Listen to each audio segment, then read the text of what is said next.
This call is now being Can you see my presentation? Yes, sir. Okay, fine. I'm minimizing it. Yes, yes, sir.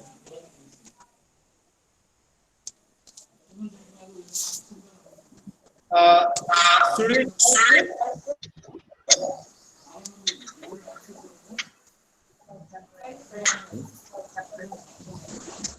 Sir, your camera is off. మధ్యలో year drawer Okay. Yeah, start, sir.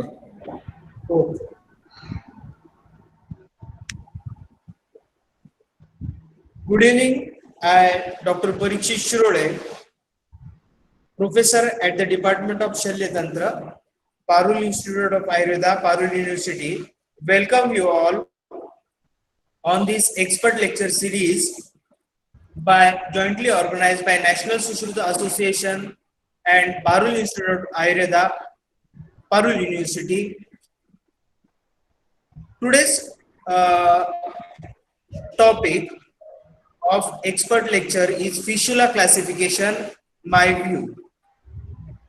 All of you are enjoying this expert lecture series since almost last more than 1.5 month, and different kinds of topics related to Shalya Tantra we have covered through this lecture series. Today's guest speaker is Dr. Harshvardhan Jobanputra sir. Before Jobanputra sir share his knowledge with us, let me introduce him to all of you. After completing his post-graduation as MD Shalya Tantra from IPGTRA, Jamnagar, Gujarat in 1984, he started his career as teacher. He was in teaching experience since 23 years. He was professor at the JS Ayurveda Mahavidyalaya, Nadiyad. He is founder of Sushruta Ayurveda Academy, Nadiyad, and he has trained almost 40 students from different parts of India and Nepal. He is also Guru at Rashtriya Ayurveda Vidyapit, Delhi. Also, he is advisor at Sushrut Proctology Association. He is serving to mankind through Sushrut Hospital, Nadiyad.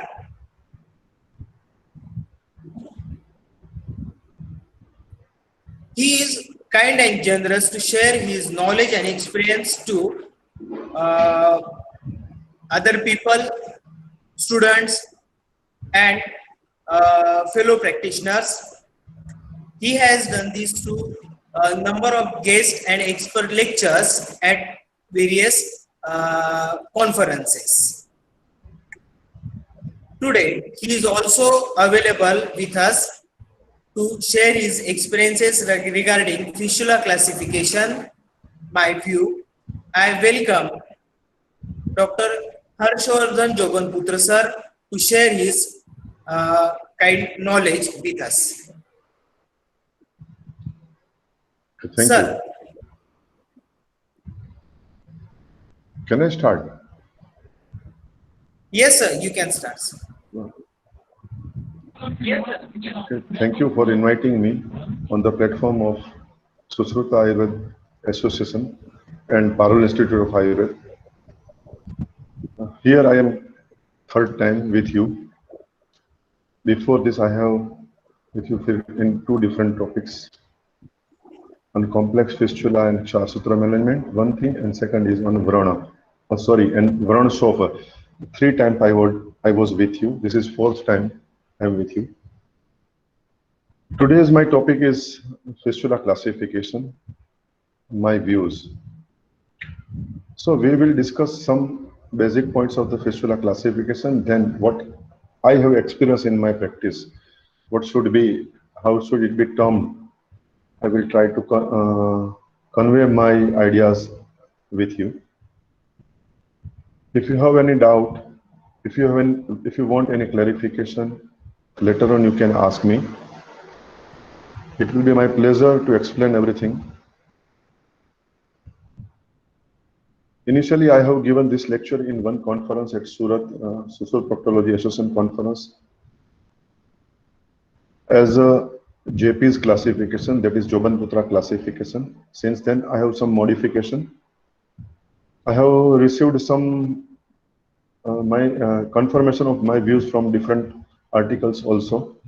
So now I am starting my today's topic, that is a fistula classification, my views. These are the two logos of where I am connected. One is Susruth Ayurveda Academy Nadiad. Second is Susruth Hospital. These are the two sentences from Susruta I like more. One is Ubhayagno hi Vishak Rajaharo Bhavati. If a person is knowing only theory, then what happens when the patient comes to the surgeon? The surgeon will try to escape himself. So I can't do it. You send it to there. This is not a good patient, like that.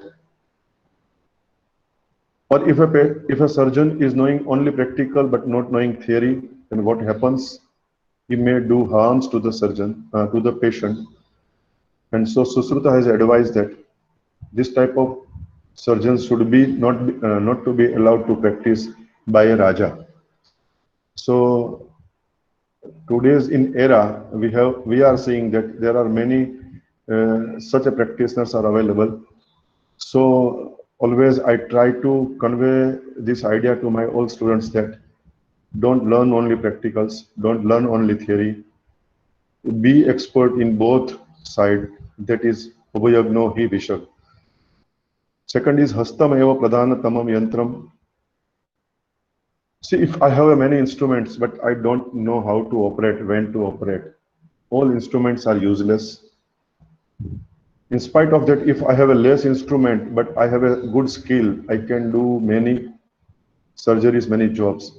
So these two principles I always keep in my mind, and I always try to convince or convey to my students that be prepared to treat without many instruments, be ready with practical and theoretical aspects. So why classification is essential? If you go through the literature, almost in modern science or in Ayurvedic treatises, books, Samhitas, you will find almost classification of each and every disease. So it is one type of samprapti, sankhya samprapti, like that. The benefit of classification is that we can have a different type of presentation of a disease. We can understand and we can treat accordingly. In Ayurvedic textbooks, if we see the classifications, most of the diseases are on dosic basis. Vata jatisar, pitta jatisar, kapha jatisar, sannipata jatisar, like that. Vata arsa, pitta arsa, kapha arsa, like that. In some diseases, there is a dosic classification as well as simultaneously some dusya classification. If you take an example, that is a vruddhi, vataj vruddhi, pittaj vruddhi, like that. Then mansa, raktaj vruddhi, antra vruddhi, mutra vruddhi, like that. If you go through the udar row classification, vatodar, pittodar, kaphodar, sannipatodar, and then lihodar, chidrodar, badgudodar, like that. So this classification gives the hint. The clinical presentation is same, but the pathologies are different. So they have classified the same disease in same category. If you go through the classification of the fistula and ano, that is a Bagandhar in Ayurveda, we see they are termed simultaneously as a dosage classification as well as a specific name. Just like Tamak Swas, Chinna Swas, Maha, Urdhva, like that. There is a dosic involvement, but they are termed with a specific name to clarify the specific type of Bhagandhara or specific presentation of Bhagandhara. So Shataponak, Vataja, Ustragriva, Pittaja, like that. So our Acharya tried to classify Bhagandhara in this way. In present era, what happens? We generally use modern classification. So today, I am presenting my views on modern classification. What is the role of to understand the classification of fistula and ANO? If you want to treat the fistula patient successfully, then some 4 points should be essential. One is anorectal anatomy, second is how the abscess is spreaded into the different spaces. Third one is a fistula tract anatomy, that is a different type of fistula classification. And last one is identification of the primary opening. Sorry, or not opinion, opening. So out of 4, that fistula understanding of the fistula classification is essential to treat the fistula properly with good result. So if we can understand, we can do it well. We can select the surgery accordingly. We can prevent ourselves in damaging the anorectal muscles. Practically, that is a good marma. And second thing, if a classification is perfect, then in research we can have a result assessment perfectly. If suppose that if I am treating a Bhagna cases, I will not classify the Bhagna properly, whether it is from the long bone or short bone, whether it is from the shaft or cancellous bone, whether it is of the vertebra or clavicle bone, like that. And then again different type of classification, whether it is a simple or compound, whether it is comminuted or not comminuted. I can't assess the results properly. I have to classify the fracture perfectly. If then and then I can compare the results with the same type of Bhagna. So if we can understand the fistula similarly in perfect manner, then when we can assess the results perfectly. I have seen many theses or many our postgraduate work out that where they take the treatment of fistula with different type of Char Sutra, but they have a different type of patients of different of age with, and how no one can assess the result perfectly, because in one series, if one has a out of 20 patients, 15 are complex fistula, and second series has a out of 20, 5 are complex fistula, results cannot be assessed. Like that, different type of fistula assessment, for assessment of the different type of fistula, we should have a perfect classification and perfect meaning of that.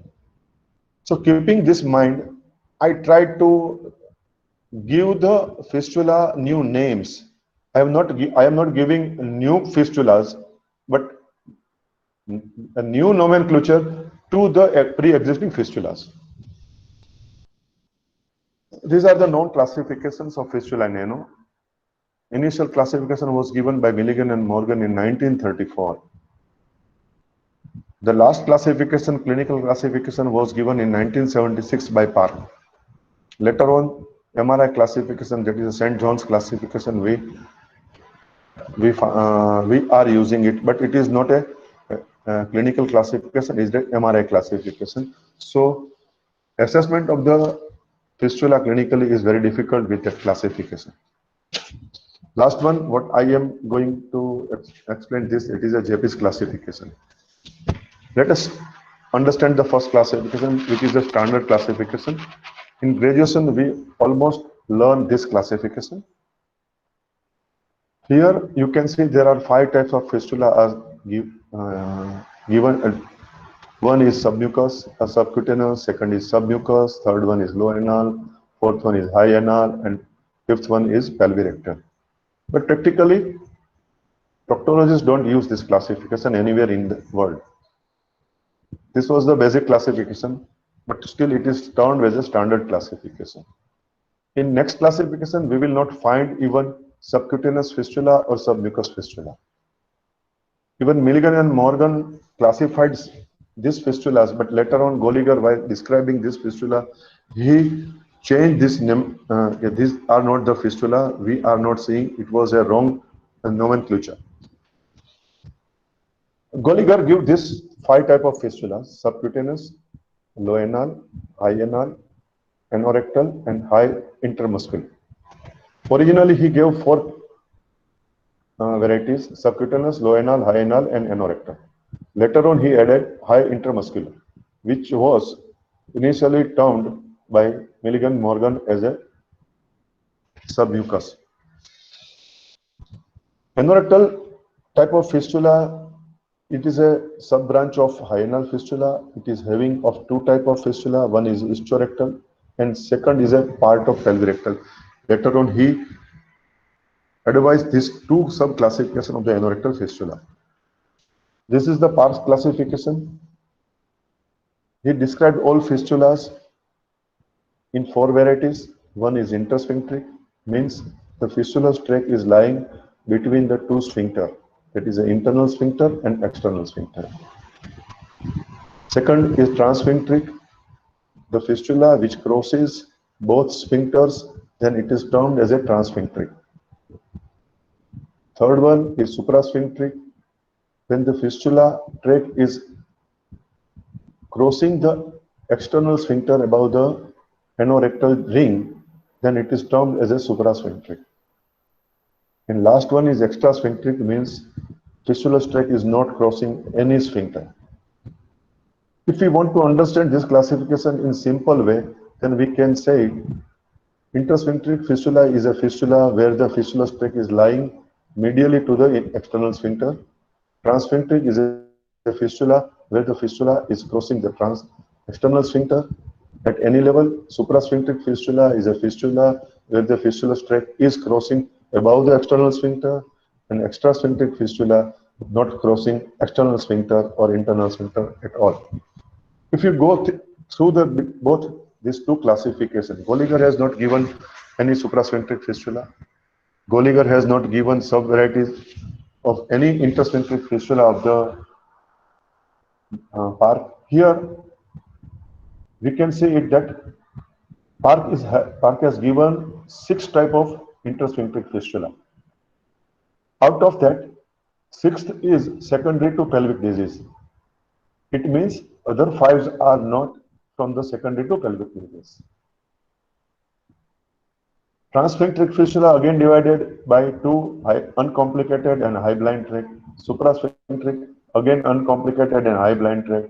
And extrasphincteric again divided in 4 classification. Secondary to anal fistula, again it is nothing but transsphincteric fistula. Secondary to trauma, it may be due to the anal fistula or surgical trauma or another trauma.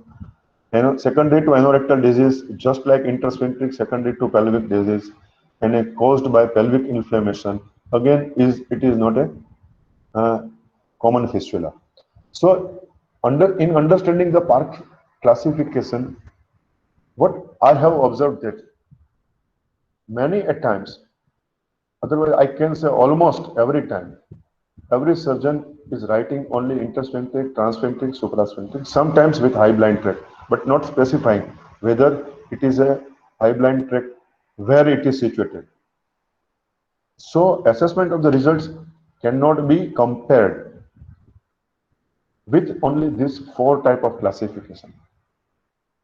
If you want to assess the result perfectly, then there should be a specific name of each and every specific fistula, and there should not be another meaning. Because I have received many messages from the newcomers that, sir, it is a high blind tract. I have to ask that, where is the high blind tract? Whether it is in intersphincteric plane or it is through the levator plane or it is below the levator plane. They don't understand, they can't clarify, and I can't suggest the line of treatment. So this each and every instances lead me to make some new nomenclature. So what I clarified, it is this, that for clear nomenclature clarifies the fistula anatomy to specific treatment and assessment. So I have tried in my next few points which type of fistula we should write down and how to classify it. So initially one has to classify the fistula in two types: cryptoglandular, it means non-specific fistula, and second is specific fistula. Always write down this, whether it is a specific fistula or non-specific fistula. Okay, what is non-specific fistula? It is a cryptoglandular origin. Means the fistula's abscess primarily starts from the anal gland and then spreads in different planes. So in first drawing you can see the abscess is intersphincteric plane. It has traveled distally, that is a caudally in perineal space. It may travel through the external sphincter into the ischiorectal fossa or deep posternal space, or in anteriorly in anterior spaces of the perineum, or it may travel superiorly, it means cephalically, towards the rectum between the two sphincters. If you understand the second picture, you can see intersphincteric plane first can travel in two different planes. One is between the longitudinal muscle cord and internal sphincter. This is, if you can see my cursor pointer, then this is this fistula. And otherwise, sometimes, many a times, the fistula travels between the longitudinal muscle and external sphincter, going proximally to the supralevator space. So both were termed as a high blind tract intersphincteric. So one cannot assess the result because both has a different outcome. It will require different type of management. So we have to give the specific name of the specific spread. In third picture, this is a drawing of the suprasphincteric, pus can travel above the external sphincter. Then, so this type of spread is possible. Other than this type of spread are also possible, but it is not the topic of this lecture. So I have tried according to this spread. What is specific fistula? Well, there is a no cryptoglandular origin, one thing. It means it is a specific, there is a always specific cause. We can divide the specific cause in 4 groups.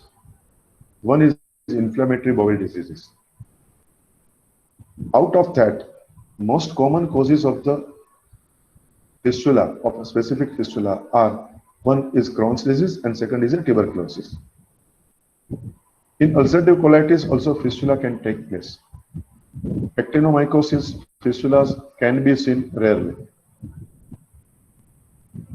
Second cause is secondary to pelvic infection. In pelvic infection, most common cause are diverticulitis and perforation. In female, salpingitis and sometimes another pelvic inflammatory disease can cause this type of fistula. Third one is a group of malignancy, primary malignant fistulas or fistula developed after the management of malignancy, that is a radiation fistula. Today I received one case of radiation fistula. I see. And last one is a traumatic fistula, that is a Agantuj Bagandhar in Ayurveda.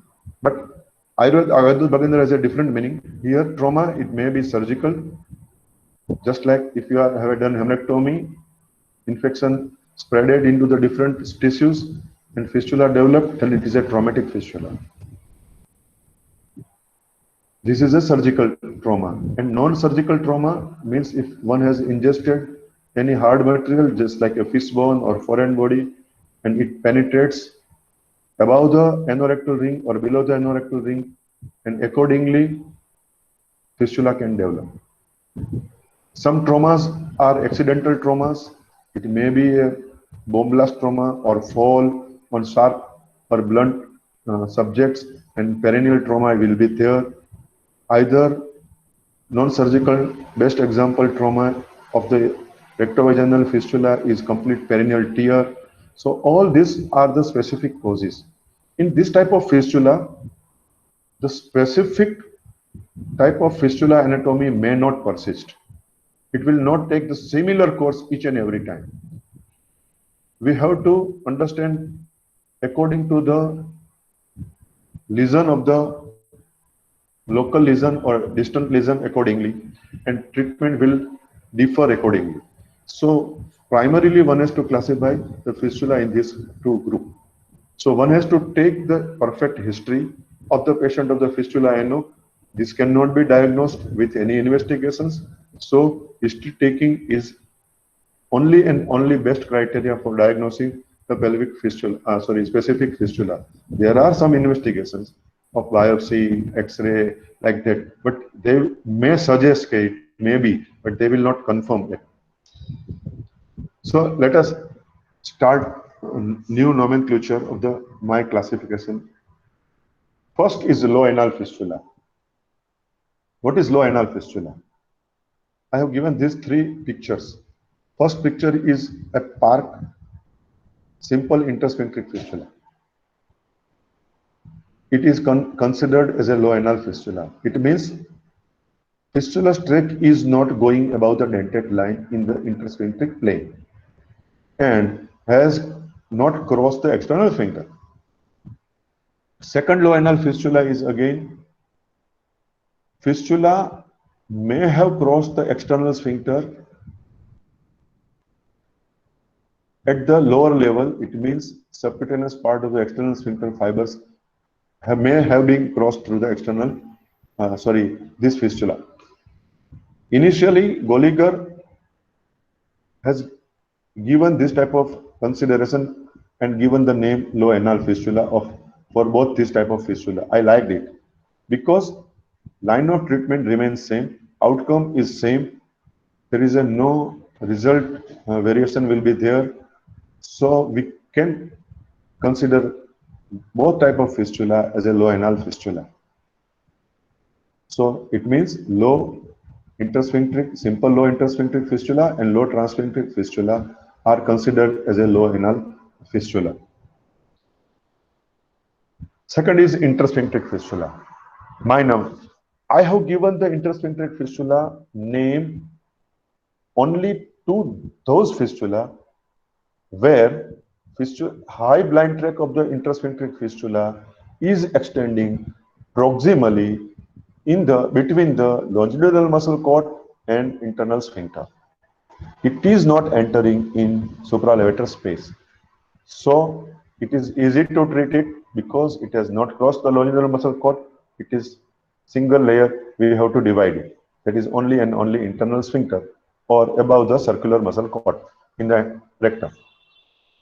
So all this type of fistula, how far the tract is going upward, it is not important. Only if there is a high blind tract of low anal fistula, then it is considered as a intersphincteric fistula. This is my name to this type of fistula. Third one is if any person have some problem whether using the intersphincteric, then there is one suggestion from me. If we should give this fistula as an intermuscular fistula, but I have confined me for the intermuscular fistula where there is no low anal fistula. When there is no low anal fistula, only and only intersphincteric fistula above the dentate line is there, then I have given the name intermuscular. It means between the longitudinal muscle and between the internal sphincter. So internal opening will be at the dentate line and the whole fistula tract will be lying above that. That is approximately to the internal opening. There may be another internal opening, there may not be another internal opening. So this type of fistula I have labeled as a intermuscular fistula. The name given The supralevator fistula is a specific fistula. Again, it is a fistula, one type of Parkes intersphincteric fistula, but where the collection or fistula streak is lying between the longitudinal muscle cord and external sphincter, not between the longitudinal muscle cord and internal sphincter. So here you can see it, pus is traveling in the supralevator space, not traveling between these two muscles, not here. It is not like this, it is like this. So this is a true supralevator extension, where we can see sometimes there is a one internal opening at dentate line, or may not be any internal opening at dentate line, only internal external opening at the anorectal, sorry, at the anal verge, there is no internal opening. All this, but fistula streak remains between the longitudinal muscle cord and longitudinal muscle and external sphincter, like that. So this type of fistula, when extending above in the supralevator space, then fistula is termed as supralevator fistula. Importance is that if this type of fistula, if you one open from this hysterectal fossa, like just given in the last picture, then it converts into the suprasphincteric fistula. It should never be opened through the hysterectal fossa. It should always be treated in the anal canal. Never should be treated. So this type of fistula, when examined, everyone will try to open it from the hysterectal fossa, and it will converted in very high complex fistula. So don't do it. So that's why I have termed only and only this type of fistula as a supralevator fistula.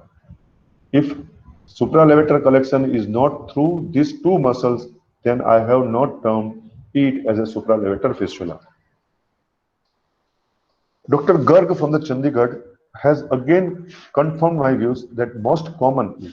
So if you go through this, there's a pus collection in the intersphincteric plane. Pus can travel from intersphincteric plane in two planes, crossing the external sphincter or going upward. If going external to the in hysterectal fossa, then it becomes transsphincteric, but it cannot cross the levator plane. What he says in his series, he has never seen that any fistula has crossed with MRI or with during the surgery has crossed the lever plate through the hysterectal fossa unless there is a iatrogenic fistula. In without any surgery, abscess never crosses through from the hysterectal fossa in the supralevator space through the levator ani. So what he explained, this type of fistula can take place. This type of fistula can take place only and only if anyone has passed the probe or passed the artery forceps through the levator ani during the abscess drainage. Otherwise, this type of fistula cannot take place. My experience is almost similar. I agree with him. So that's why I have used his slide. I am not giving all data of his research work. One can go through his articles online. Now, what is high anal fistula? First picture is from the Goliger book. He has given three type of presentation. In another picture, I will try to explain the benefit of understanding this type of fistula. In first fistula, you can see there is a three varieties. First variety on our left hand, where there is external opening, where there is an internal opening. Internal opening is lying at the dentate line, but the fistula tract has crossed the external sphincter, not in lower third of the external sphincter, but in the middle third of the external sphincter. In our right side, there are two fistula. Lower one is where there is no internal opening. Only tract have a blind internal opening in the intersphincteric plane. And second is where the external sphincter is crossed above the 2/3 of the external sphincter, and internal opening is lying just below the anorectal ring. So in this type of fistula, one can have internal opening at the different level, at the dentate line or above the dentate line. So this fistula was classified earlier in two varieties. One is high level and second is low level. I am not using word high anal and low anal. This, our left hand fistula is low level fistula. Our right hand fistula, which has an internal opening above the dentate line near the anorectal, is high level fistula. So this word should be used only for transsphincteric type of fistula, high level and low level, not for any intersphincteric tract extension. In second picture, we can see it.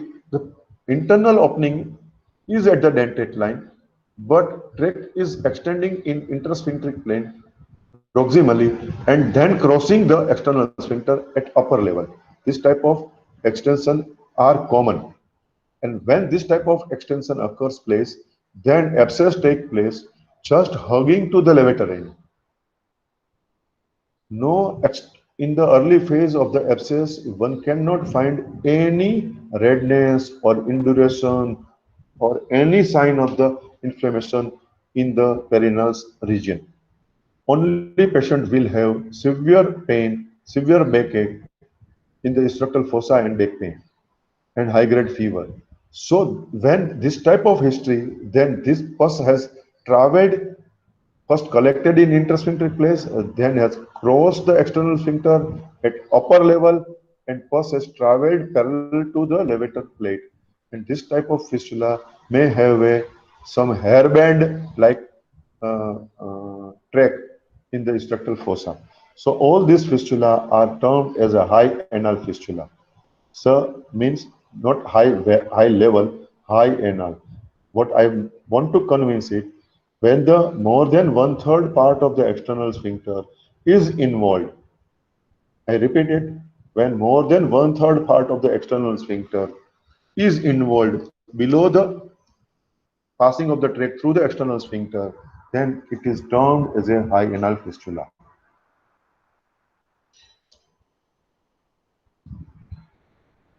Sometimes we can find this type of fistula also. Basically, primary tract is low anal fistula. The pus has or high anal fistula. Tract may be traveled through the low level or mid level of the external sphincter, but there is a cavity in the structural fossa hugging to the levator ani. What we have seen previously, sorry. In this case, this type of fistula, abscess, may convert in this type of fistula also. So there will be high blind tract in the hysterectal fossa, which is going parallel to the levator ani. Means if you do probing, the probe will go away from the anal canal or rectum, not towards the anal canal to the rectum. This type of high blind tracts are found very commonly. All this type of fistula termed as a hysterectal fistula because this is a high anal fistula having high blind tract in the hysterectal fossa. So I have termed as it is a hysterectal fistula. Hysterectal fistula means the fistula in hysterectal fossa having two tract, one blind tract in the upper part of that is a one arm going to the levator and second arm going to the skin. This is a this type of fistula is termed as a hysterectal fistula.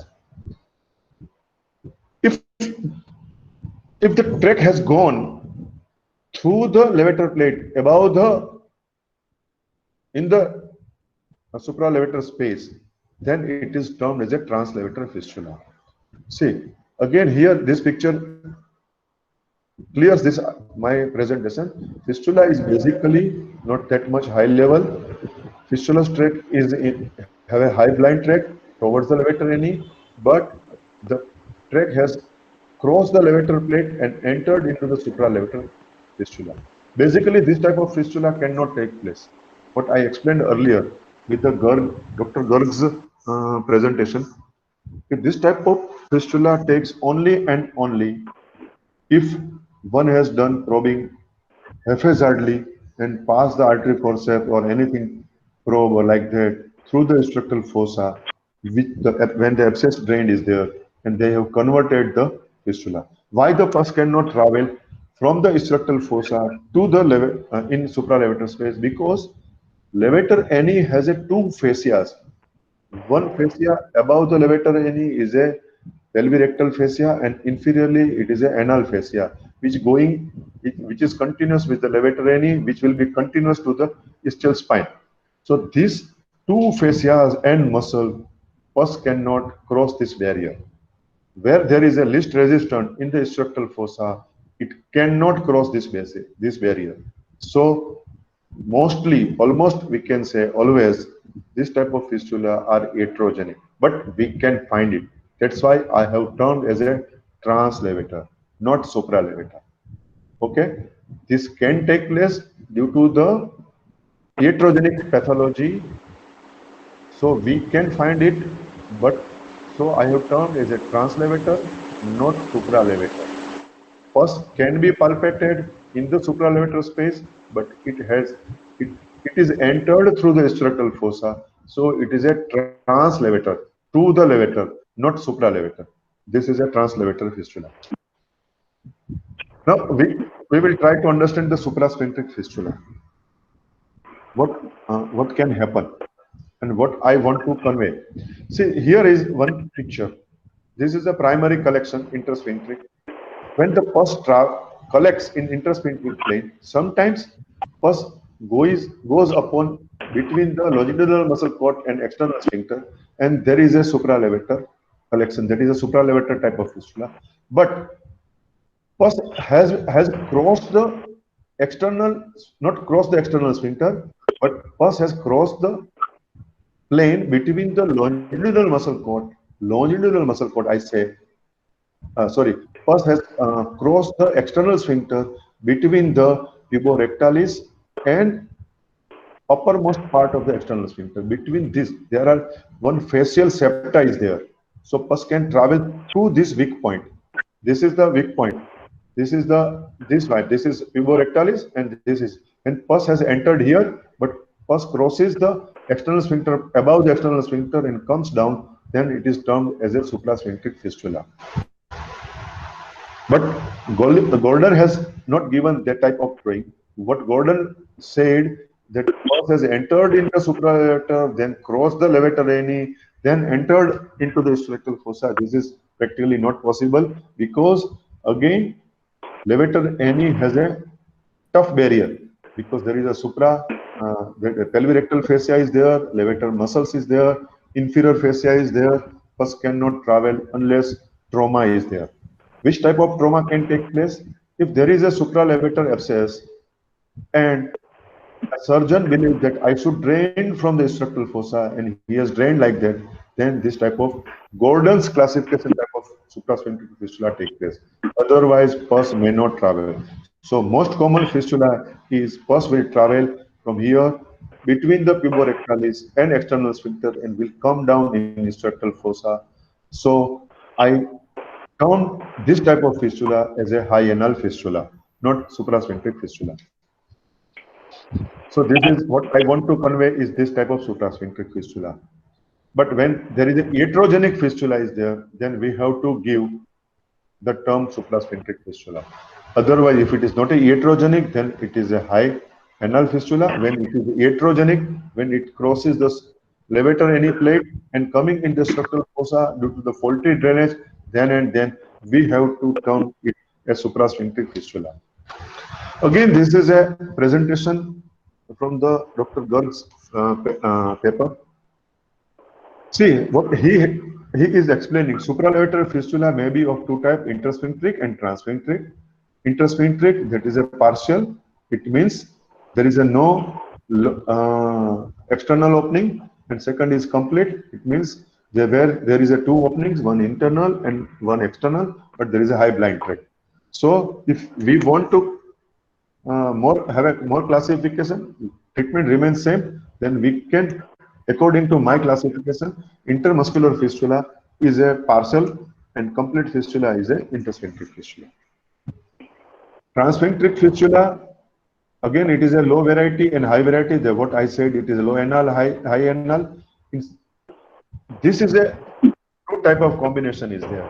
In low anal, there is a low anal fistula having similarly high intrasphincteric collection. This is a combination of my two fistula, that is a low anal fistula and intrasphincteric fistula. And this is a suprasphincteric type of fistula where the intrasphincteric tract is greater, it is extending into the supralevator space, but then it turned out from the between the puborectalis and external sphincter. So this type of again fistula, what I said, it should be considered as a high, I termed as a high anal fistula. This again, this is a low anal, this is a high anal according to me. So all are these complex fistulas. Now what is specific fistula? Again, I have given four groups: anorectal disease, trauma, malignancy, pelvic. So specific fistula we have to classify in four groups. First, then we have to understand how this fistula takes place and what we can understand. What happens? There is some pelvic disease. It may be abdominal disease. It may be appendicitis. It may be salpingitis. It may be a sigmoid colon diverticular perforation or anything. And pelvic abscess takes place. This pelvic abscess is drained into the supralevator space in the peritoneal part. Basically, commonly, this pus is now traveled to the peritoneum between the longitudinal muscle cord and internal sphincter in the anal canal. So here the pathology, pus has traveled in the pelvic space, and pus has entered into the supralevator space, then pus has entered between the internal sphincter and longitudinal muscle cord and coming down to the anal canal. This is similar to the intrasphincteric fistula, but pathology is different. It is lying above the supralevator space. Pathology is lying in the pelvic region. So this type of fistula should be termed as a pelvirectal fistula. So this is a secondary fistula. This is not a idiopathic fistula. This is not a cryptoglandular origin. This is secondary fistula, or this is a specific fistula. Similarly, when there is a collection in the supralevator space, mostly pus should drain here.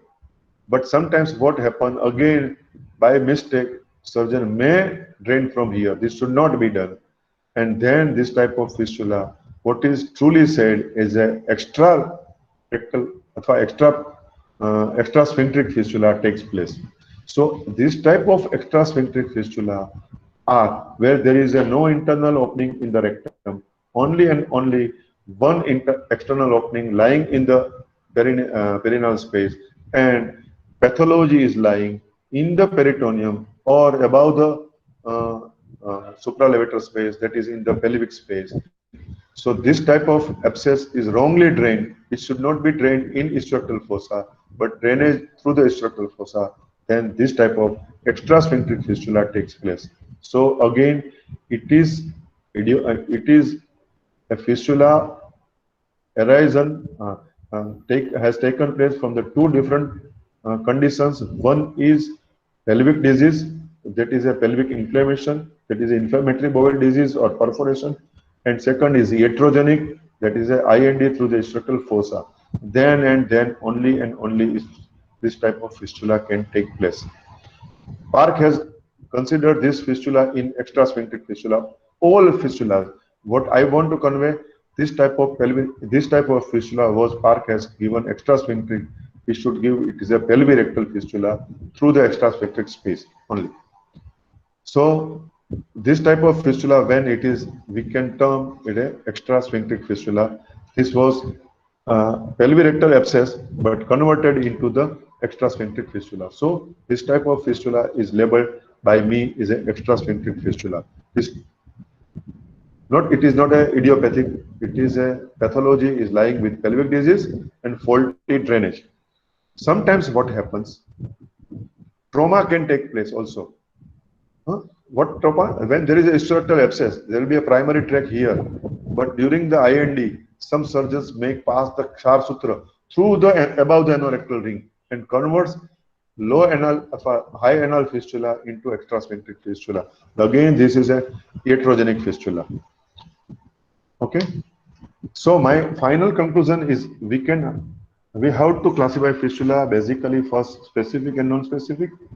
Non-specific are of this type of, one is low anal, second is high anal, third one is intersphincteric, fourth is intermuscular, fifth is supralevator, sixth is hysterectal, seventh may be traumatic, by is translevator, and last one is suprasphincteric.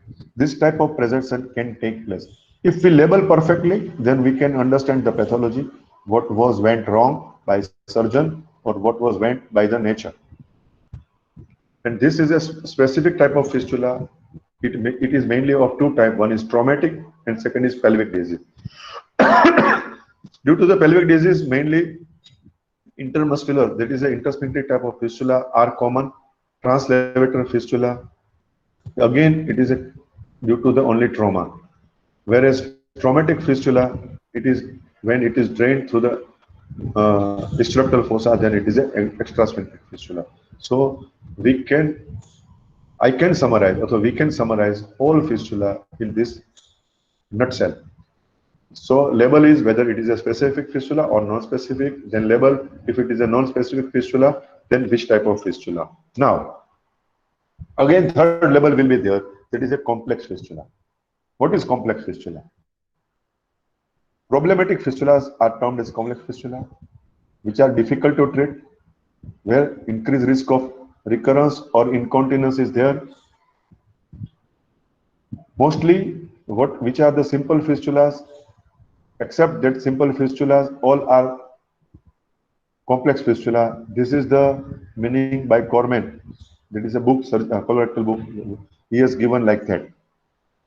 But this is a more useful classification. Simple fistula, all low level, where there is a only single opening external.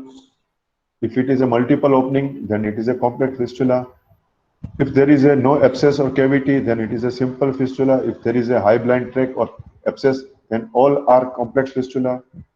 When there is no involvement of any organ, that is from the inflammatory bowel disease or pelvic pathology, then it is a simple fistula. When there is a connection with either prostate or any pelvic organs, then it is a complex fistula.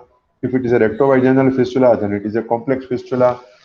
If there is an anorectal stricture, then it is a complex fistula. If there is no anorectal stricture, then it is a simple fistula. And when there is an inflammatory bowel disease persistent there, then it is a complex fistula.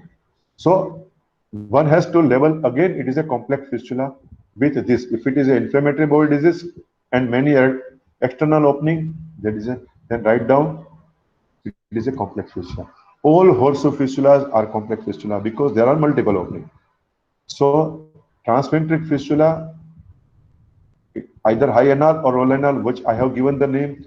If they have no horseshoeing, then it is a simple. If there is a horseshoeing, then it is a complex. If there are two fistulas are simultaneously transsphincteric with intersphincteric, then it is a complex. So we have to label, again, it is a complex fistula. So according to etiology, retroglandular, that is a non-specific or specific, then subvariety, and then simple versus complex. This is the MRI classification just for our knowledge.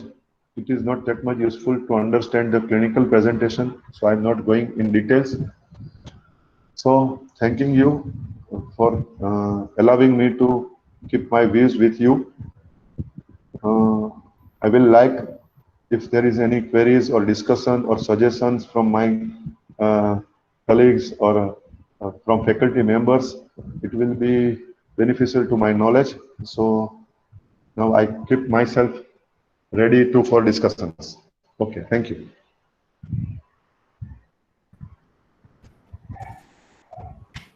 Thank you, sir.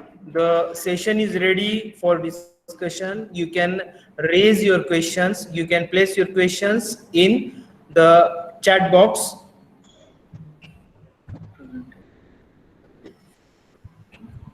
Sir, Joban Putra, sir, you can stop the presentation. I have stopped the presentation. Okay, you are seeing it? Oh. Or you are seeing my face? Okay, it is visible here. Okay, then I will stop it. Stop sharing. Okay, okay.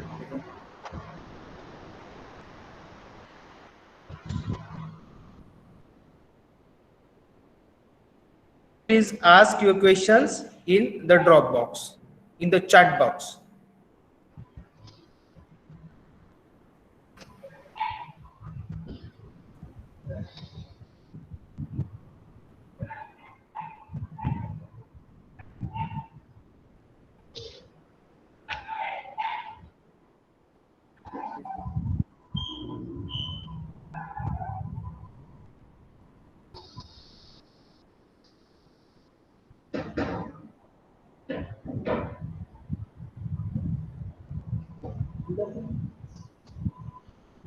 What I conveyed it, and is all class presentation, if you take the history properly, if you examine the case properly, I mostly I am able to diagnose all these fistula clinically without MRI.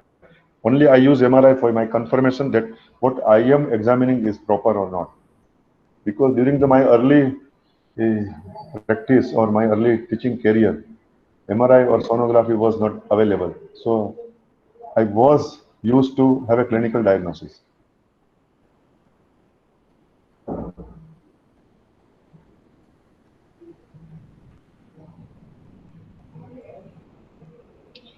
Mahesh Sharma, may you share this one PPT, sir? Please. Where I have to share it? It will be available on Facebook.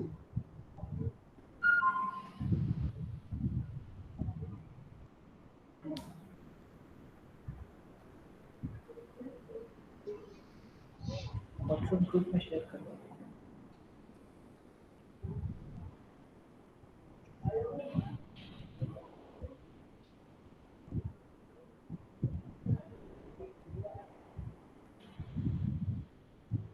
Okay, sir. Audience still have not raised question. Sir, really, it was very explanatory, self-explanatory presentation.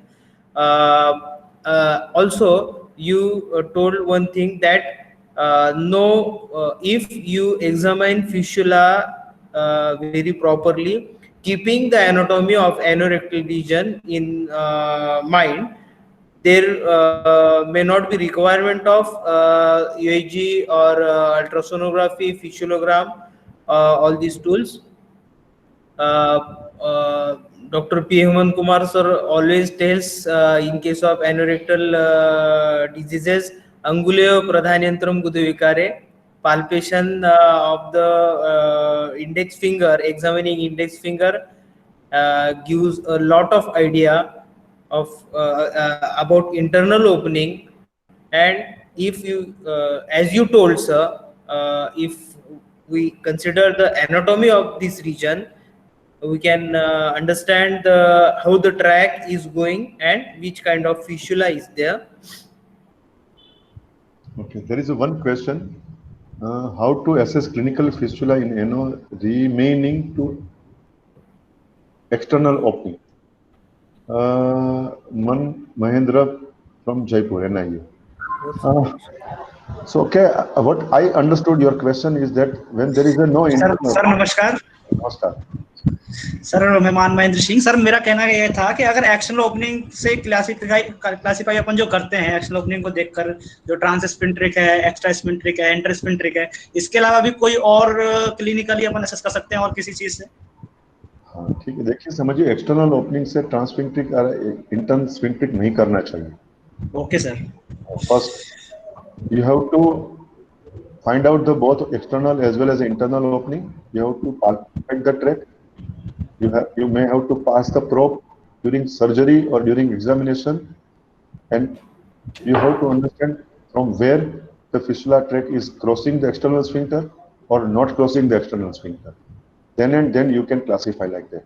Only examining the external sphincter, on seeing external opening, one cannot understand which type of fistula is it.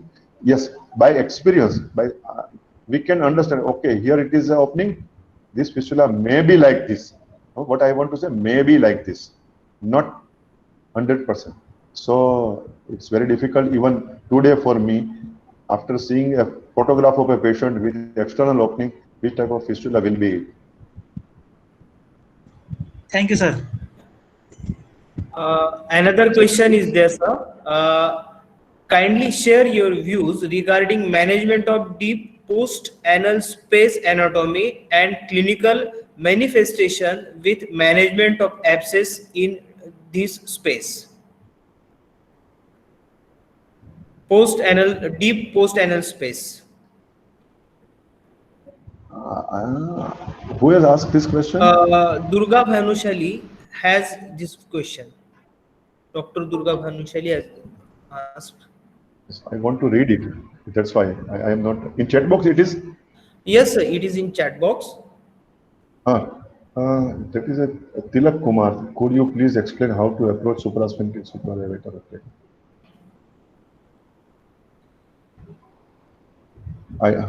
Yes, I found it. Good evening, sir. Kindly share your views regarding management of deep post-anal space anatomy and clinical manifestation with management of abscess in deep post-anal space. Okay. See, again, deep post-anal space abscess is most common. It is one type of transsphincteric variety. Deep post-anal space is lying in deeper part, just external to the external sphincter and just inferior to the puborectalis band. Between this, there is a septa which is crossing this space, these two muscles, and when the pus has traveled from here to the posterior midline, then it is termed as a deep post-anal space. Deep post-anal space is between the anococcygeal ligament and levator end. Anococcygeal ligament is made from the extension of the mid part of the external sphincter to the coccyx. So superior to the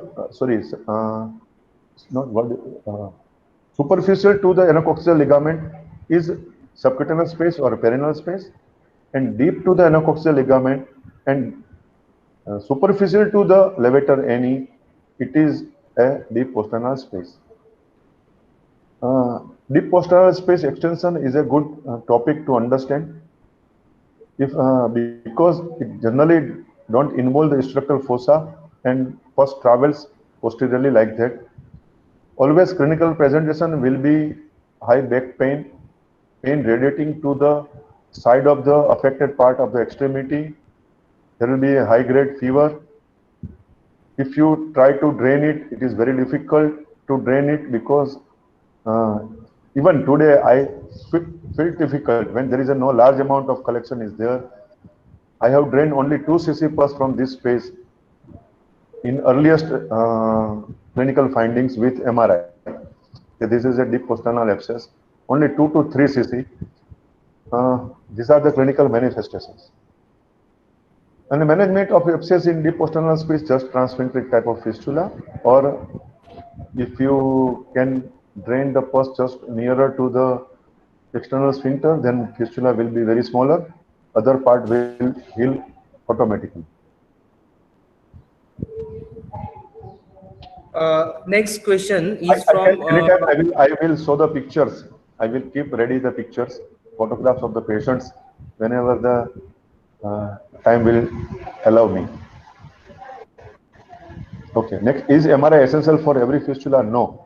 Only for complex fistula, only for recurrent fistula, or the fistula, if you don't understand, then the MRI is essential, or MRI is essential only when then patient is not ready to believe you, that is a surgeon, that whether it is a fistula or not, or whether this is a high variety of fistula. When patient is not ready to understand, then go for fistula, MRI for fistula. They will pay 5,000 to 8,000 rupees. They will understand what is the fistula. They will ready to pay. These are the two groups where MRI is essential.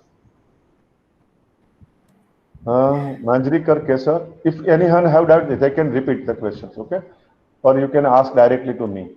Sir, does the food habits matters in fistula formation? Yes, food habits, but not directly food habits. If your food habits creating inflammatory bowel disease, it may cause fistula. If your stool is always hard, it may give trauma in the anal canal. and any ulcer in trauma in the anal canal or rectum, if gets infected, then fistula can take place. So indirectly food habits makes it, not directly. So how we differentiate between high tract without perineal opening fistula and abscess? Okay, I don't understand. Bhaskar, you can explain me the fistula, your question?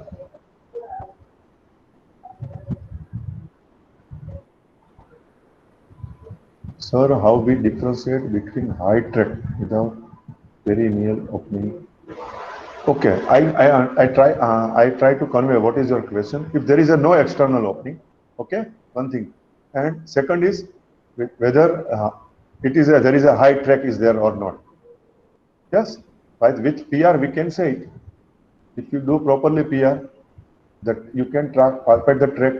If it is going upward, then do bimanual palpation. There is a one finger in the anal canal or rectum and your thumb on the perianal skin and palpate it. You can say whether the fistula is going on. If I have understood your question properly, if your question is different, then you can ask me. Huh? Unmute your microphone and you can ask me.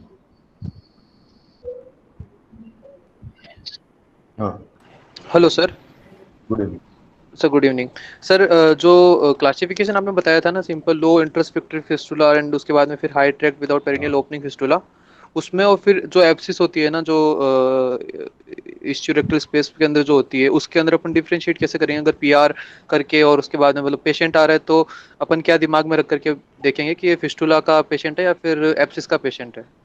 क्योंकि दोनों में मतलब मैं समझ नहीं पा रहा, इसलिए देखो एब्सेस तभी जब पेरिनियल ओपनिंग नहीं होगी तब मैं ऐसा पूछ रहा हूँ sir. See, if there is a hysterectal abscess, deep-seated hysterectal abscess, pain will be in the hysterectal fossa. One thing. If it is a abscess in intersphincteric plane, there will be no pain in hysterectal fossa, no tenderness, anything. In intersphincteric collection, prominency of the abscess will itself explain this. It is an intersphincteric. If you palpate this abscess bimanually, that is a one thumb in around the external sphincter, that is in above.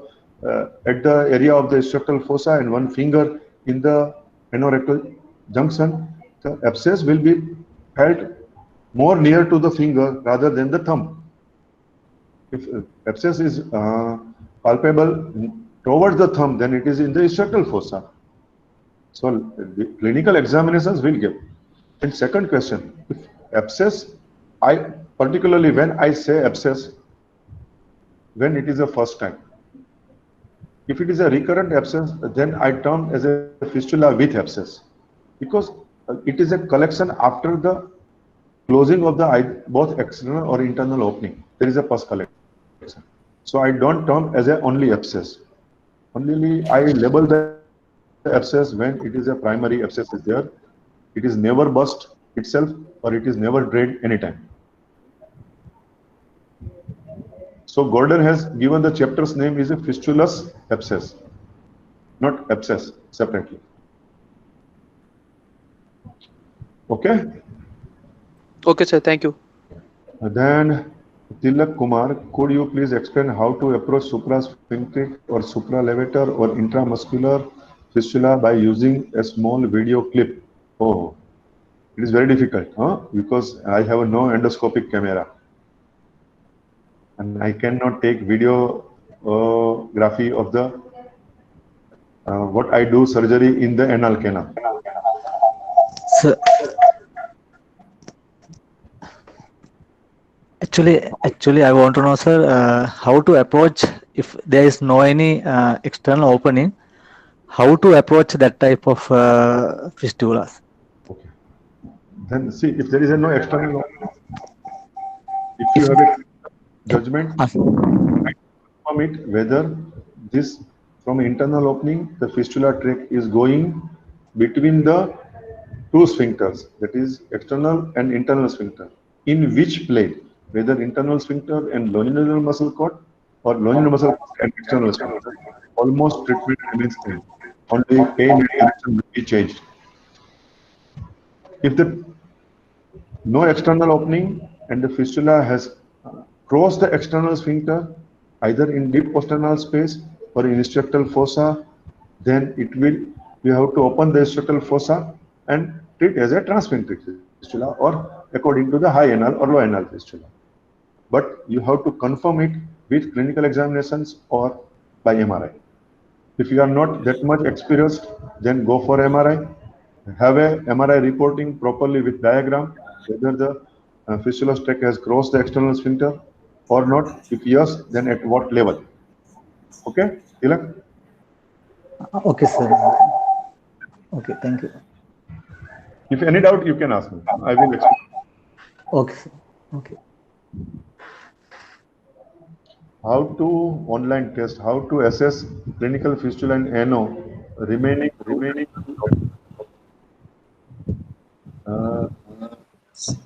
ये online test मन कई question sir दे दिया sir आपने answer दे दिया okay if fistula presents in alcove canal because their nerve and vessels also present what are complications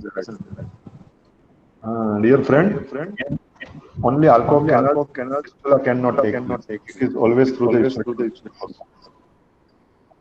So we have to treat according to the transsphincteric fistula or according to my name it is a high anal fistula. Shekhar Patel, how can we differentiate between suprasphincter and supralevator fistula? Okay, you want to say that supralevator is a iatrogenic and suprasphincteric is a natural fistula.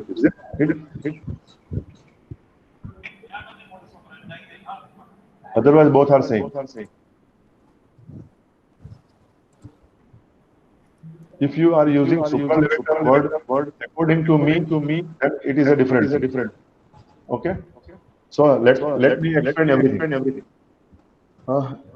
If you have termed supralevator fistula, I have given the name, then it should be drained in the anal canal. Should be done procedure in anal canal. Don't open the structural fossa. But it is a suprasphincteric fistula. It is a one type of transsphincteric fistula. The tract has entered into the structural fossa, so treat accordingly. One has to go through the structural fossa and pass. If you are doing only Charles and pass the Charles from the tract, you have to use Banaras probes. That is a called high. And you have to pass with it. Personally, what I do, I do the core fistulectomy from the structural fossa up to the viborectalis sling. Then I pass the probe from the internal opening in the intersphincteric plane, and when it touches to my finger, I take out the probe from the structural fossa. Then I pass Charles sutra. If I want to minimize the fistula, then I may divide subcutaneous part of the external sphincter and lower part of the internal sphincter. So in between this, only middle and upper third of the external sphincter will remain, which I have to cut with the Charles sutra. This is my choice of line of treatment. There are other line of treatment, but there is a recurrence. In this type of, there will be no recurrence. Okay? You follow me, Shekhar? Matala Anendro, good evening, sir. If the internal opening is not found, how we proceed in such fistula with the Charles sutra? Okay. There are many ways. Then I will explain what I do. First, try to put Charles sutra in the external, from the external opening. Go deeper and deeper. If any fibrous septa, then it will open. If with a Charles sutra, if there is a intersphincteric, when intersphincteric abscess will take place, it will make internal opening. So it is a Varti Chikitsa from the Sashti Pagram. When it is a patent, then internal opening, then go for the fistula. But what I do personally, when the fistula has crossed the external sphincter and entered in the intersphincteric plane, or if it is an intersphincteric fistula and there is no internal opening, then there is no need to worry to make opening at that level.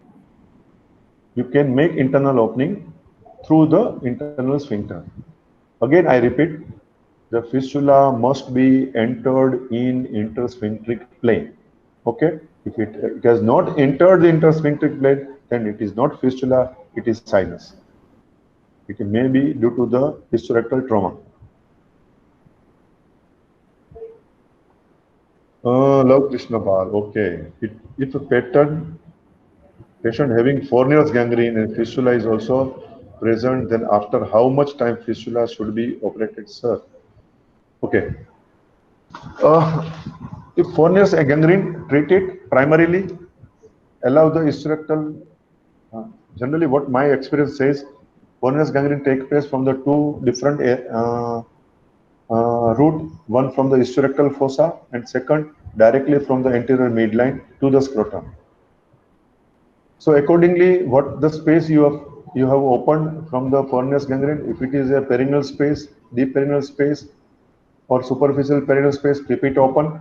Let the Fournier's gangrene be healed, or during that time you can pass the, if fistula opening is internal is there, you pass the plain thread or set on. Let the Fournier's gangrene be treated, then go for Char Sutra. In my lecture, I have given such type of picture where not only Fournier's gangrene, but the abscess was traveled to the abdominal space also. It is a very emergency. You have to treat, primarily give many incisions, remove the all slough and everything, drain it, open the hysterectal fossa, because you know it is through the hysterectal fossa. Keep the hysterectal fossa open, let it be healed, then there will be a small or a high type of transsphincteric fistula, then go for it. Anytime you can go for it after 1-2 months when everything is subsided. What is your view on Phipps technique of fistula? Oh, no experience.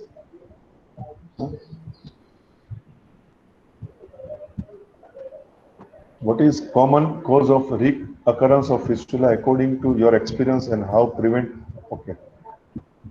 So cause of the recurrence of the fistula lies, first thing, whether it is a primary fistula, that is a idiopathic fistula, or secondary to any disease. If you are not treating the primary cause of fistula, that is a disease, there is inflammatory bowel disease or tuberculosis, then there will be recurrence. But in the case of cryptoglandular origin, the recurrence of fistula is common due to three to four causes. One, you have left the primary tract. It means when the tract is entering in the anal canal at two different levels through the external sphincter, as shown in the picture, you have left the primary tract, that is a primary source, then there will be recurrence. But then when there is a one internal opening, I have seen the cases treated by different other persons with Char Sutra where they have missed the primary tract because they have found the internal opening at dentate line and there is an external opening, but they are not able to negotiate the fistulous tract both through the opening. They forcefully crosses the external sphincter and pass the thread. Then you are leaving the primary tract, which is upward, so there is a recurrence. So missing the primary opening or missing the primary tract is the main cause of recurrence of fistula. Second cause of the recurrence of fistula, particularly in the horseshoe variety of through the hysterectal fossa, one is missing the opposite side of tract. So there is a recurrence later on or during the line of treatment on the opposite side. And last, most common, what I have found, after IND, those who are not experienced, they converts the abscess into small low fistula because they want that it should not, there will be no recurrence. But basically tract is going deeper part of the external sphincter, but they do as a low anal fistula.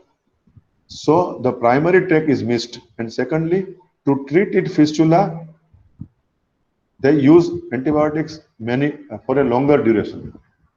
So what happens? First is sterile, everything is healed because subcutaneous portion was not that much infected. Abscess cavity heals, and then it converts into the fistula later on by recurrence. So these are the most common causes of recurrence. To avoid it, always understood the pathology, always understood the fistula anatomy, that is a fistula tract, and don't treat it with too much antibiotics. So there will be practically zero recurrence. Okay. Good evening, sir. Can we make artificial internal opening if present of external opening? Yes, I conveyed it. If it is tract is passing through the only intersphincteric plane, there will be no harm. You can do it. If the tract is passing through the external sphincter, you are entering in the intersphincteric plane, but there is no induration at the dentate line, then you can make the opening at the same place. But if there is an induration at the dentate line and probe is reaching near the anorectal ring, don't make artificial opening. It is always very harmful.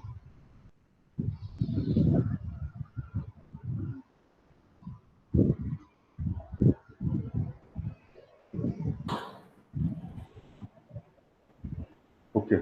Manjrikar, sir, I want to know whether vegetarians or non-vegetarians who are more prone for a fistula. Yeah, for a fistula, from the non-vegetarian side, if fish bone is there, then chances are more. Otherwise, similar. There is no separate incidents are there. Only what I have observed that Crohn's fistula are more common in European countries and American countries where they use too much milk products. They use too much milk products. Crohn's disease is more common. Ulcerative colitis is more common in Europe. And Crohn's is more common in USA because they use too much too much milk products in their routine life. And overproduce, they are not using fresh milk at all. So what I believe, milk products are more harmful than the non-vegetarian products.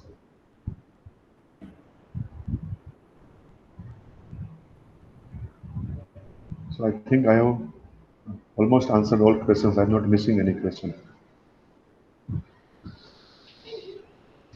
One question is there, sir.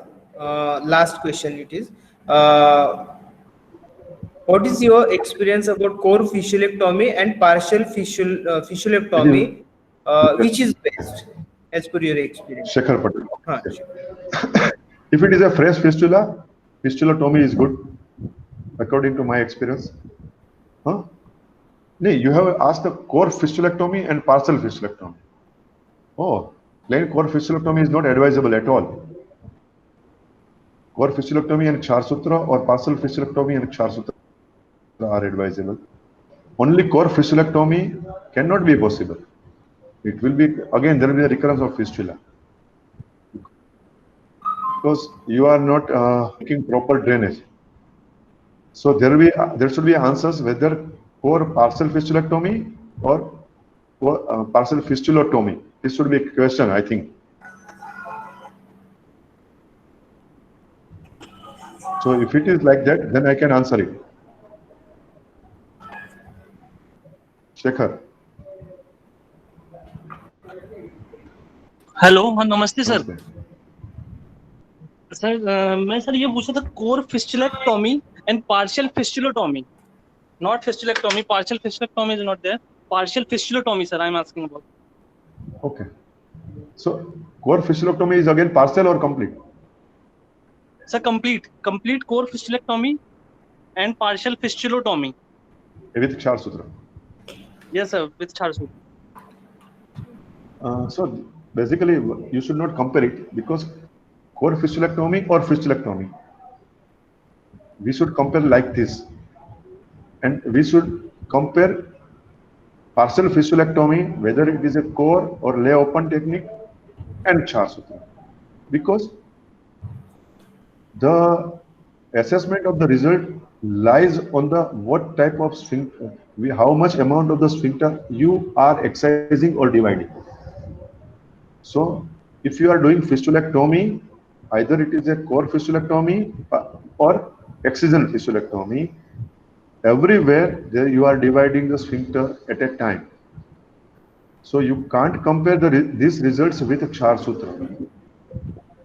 You can compare the result, okay, but which is the better line of treatment?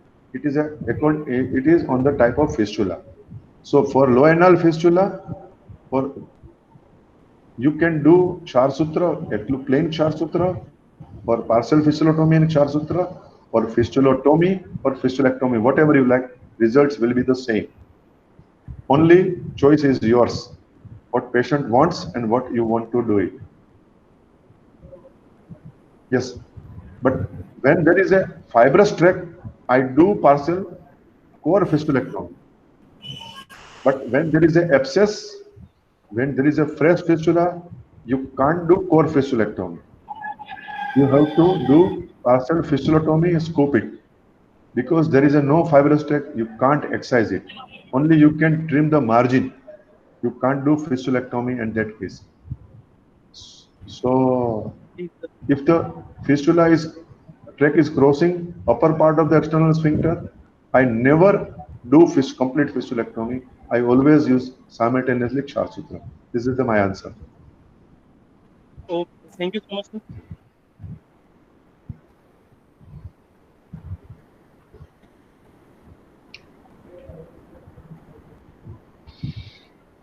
Okay, there are all the questions have been answered, sir. I request Dr. P. Hemant Kumar, sir, Hello. to share his valuable experience. Okay. So first of all, I congratulate Evan Putra, sir, and really highly appreciated because of your experience regarding the practice of fistulas and continuously effort on different classification with your classification. And finally, I think you concluded, see, whatever the investigations, your personal finger examination and personal, your proper examination by your hand. See, this is very important. I truly said that Anguleyo Pradhanayantram Gudavikare. The finger is the eye coordination. I say your fingertip is a fistuloscopy. See, then we can identify, without investigations, we can identify the internal opening, external opening, and course of the tract. And these are the very important. After investigations also, till today, after MRI also, till today, they will diagnose before going to procedure by their own examination and own palpation, then identify, and then go for surgery. And really, I think the interactive session tells about your experience regarding your classification and the management, and really appreciable. And it's a very good talk. Why? Because by experiences about different classifications, like so many classifications mentioned by that.